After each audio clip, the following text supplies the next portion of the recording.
नमस्कार, आपण पाहता एसबीएन मराठी। मी आहे आपल्या सोबत वैष्णवी भस्मे। एक नजर टाकूयात आजच्या हेडलाईन्सवर। हेडलाईन प्रायोजक लक्ष्मीनारायण सुपर स्पेशालिटी हॉस्पिटल। सर्व अत्याधुनिक सुविधा, 24 तास अत्यावश्यक सेवा।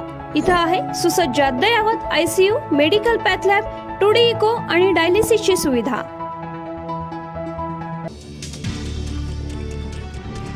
जी घटना दुरुस्ती राहुल नार्वेकरांनी नाकारली, त्याच ठरावाला राहुल नार्वेकरांची शिवसैनिक म्हणून हजेरी, ठाकरे गटाकडून चिरफाड।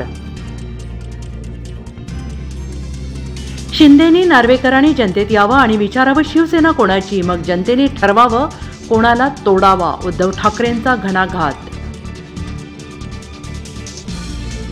लोकनेते राजाराम बापू पाटील यांच्या पुतळ्याचं सांगलीत उद्घाटन पार।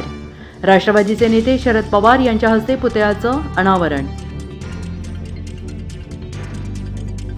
राहुल नार्वेकरांच्या लवादानं दिलेला निर्णय त्यांची बायको सुद्धा मान्य करणार नाही, संजय राऊतांचा हल्ला बोल।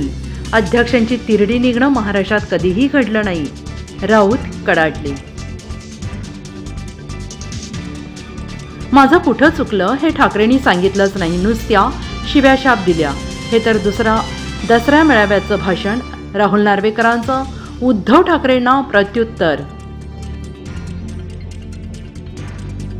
मिरजेत भाजपा आणि जनसुराज्य पक्षाच्या संयुक्त विद्यमाने राम आगमनाचा जंगी स्वागत सोहळा, 90 फुटी विक्रमी रांगोळीसह विविध धार्मिक कार्यक्रमांचे भव्य आयोजन। मोहन वनखंडे सर, सुमितदादा कदम यांची माहिती।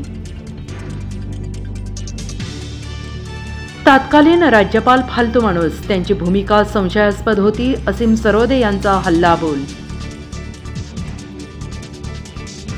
मस्जिद पडल्यानंतर राजीव गांधींनी राम मंदिराचा निर्णय घेत शिलान्यास केला। शरद पवारांकडून भाजपला इतिहासाची आठवण। सोलापुरातील राजकीय वातावरण तापणार, पुढील 4 दिवस राष्ट्रीय नेत्यांसह स्थानिक नेत्यांचा सभांचा धडाका। पंतप्रधान नरेंद्र मोदी 19 जानेवारीला सोलापुरात। बारामतीमध्ये भाजपचं चांगलं काम, त्यामुळेच अजित पवार इकडे आले, गोपीचंद पडळकर।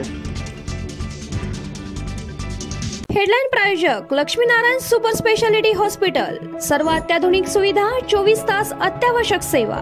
इथं आहे सुसज्ज अद्ययावत ICU, medical path lab, 2D echo आणि डायलिसिसची सुविधा।